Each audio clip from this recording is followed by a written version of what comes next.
एक गुरु और शिष्य जंगल से होते हुए अपने गांव जा रहे होते हैं। अंधेरा काफ़ी हो चुका था। शिष्य ने अपने गुरु से कहा कि काफ़ी रात हो चुकी है, अगर आप कहें तो आज रात यहीं आसपास के किसी गांव में गुजार ले। लेकिन गुरुजी ने अपना सर हिलाया। वो आसपास के गांव में एक छोटे से घर के पास जाकर रुके। अब जैसे ही वहां गए तो गुरुजी के शिष्य ने दरवाज़ा ठकठकाया। उस घर से एक गरीब आदमी बाहर आया तो गुरुजी ने बोला, हम अपने गांव जा रहे थे, लेकिन रात काफ़ी होने के कारण हमने इसी गांव में रुकने का सोचा। क्या हम आज रात आपके यहाँ रुक सकते हैं? गरीब आदमी बोला, हाँ क्यों नहीं, आप दोनों अंदर आ जाइए। अब जैसे ही गुरुजी अंदर गए, उन्होंने देखा कि उस आदमी के घर में बहुत ज़्यादा गरीबी थी। गुरुजी ने उनसे पूछा, आप क्या काम करते हो? वह गरीब आदमी बोला कि मेरे पास बहुत सारी ज़मीन है। तो गुरुजी ने बोला, अगर तुम्हारे पास बहुत सारी ज़मीन है तो तुम इस तरह से क्यों रह रहे हो?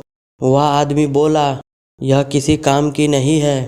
गांव वाले बोलते हैं कि यह बंजर ज़मीन है, यहाँ कुछ नहीं उगाया जा सकता है और वहाँ फसल उगाना एक बड़ी बेवकूफ़ी है। गुरुजी ने बोला, तुम्हारा गुजारा कैसे चलता है? उसने बोला कि मेरे पास एक भैंस है जिससे मैं पूरा घर चलाता हूँ।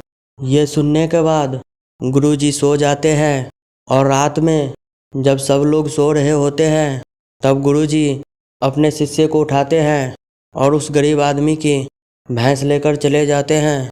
शिष्य अपने गुरु से पूछता है कि गुरुजी, कहीं आप ये तो गलत नहीं कर रहे हैं? उस गरीब आदमी की रोजी रोटी इसी भैंस की वजह से चलती है। तो गुरुजी अपने शिष्य की तरफ देखते हैं और मुस्कुराते हुए आगे बढ़ जाते हैं। उस बात को करीबन 10 साल गुजर जाती है और जो गुरु का शिष्य था वह बहुत बड़ा गुरु बन चुका था। तो एक दिन उन्हें उस गरीब आदमी की याद आती है कि मेरे गुरु ने उस आदमी के साथ अच्छा नहीं किया था। मुझे एक बार चलकर देखना चाहिए कि वह आदमी अब किस परिस्थिति में है।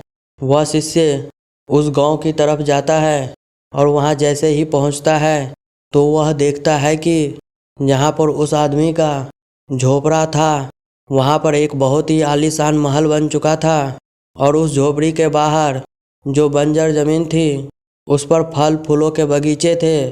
तभी उधर से घर का मालिक आता है। शिष्य उसे पहचान लेते हैं और उस आदमी को बोलता है, तुमने मुझे पहचाना? मैं अपने गुरुजी के साथ आया था, हमने रात के लिए आपके यहाँ रुके भी थे। वह आदमी उसे पहचान लेता है और बोलता है कि उस रात में आप कहाँ चले गए थे और उस रात के बाद ही मेरी भैंस कहीं चली गई थी। मेरे पास कोई रास्ता नहीं था तो मैंने अपनी ज़मीन पर मेहनत करना शुरू कर दिया और फसल निकल आई। आज मैं इस गांव का सबसे बड़ा और सबसे अमीर आदमी बन चुका हूँ। ये सुनने के बाद शिष्य के आंखों में अपने गुरुजी के लिए आंसू भर गए। उसे ये बात समझ में आ गई, वह रोने लगा। इस कहानी से हमें ये सीख मिलती है कि हमारे अंदर ऐसे ही बहुत सी टैलेंट छुपी हुई है, लेकिन हमें कोई ना कोई चीज़ रुका कर रखी है। वो आपके फैमिली भी हो सकते हैं, आपका जॉब भी हो सकता है, कुछ और भी हो सकता है। देखिए, आपके पास भी तो भैंस जैसी कोई दूसरी चीज़ नहीं है जिसने आपको आगे बढ़ने से रोक कर रखा है। अगर कहानी में कही हुई बातों को आप थोड़ी सी भी इम्पोर्टेंस देते हैं तो हमारे वीडियो को लाइक और चैनल को सब्सक्राइब ज़रूर से कर दीजिएगा।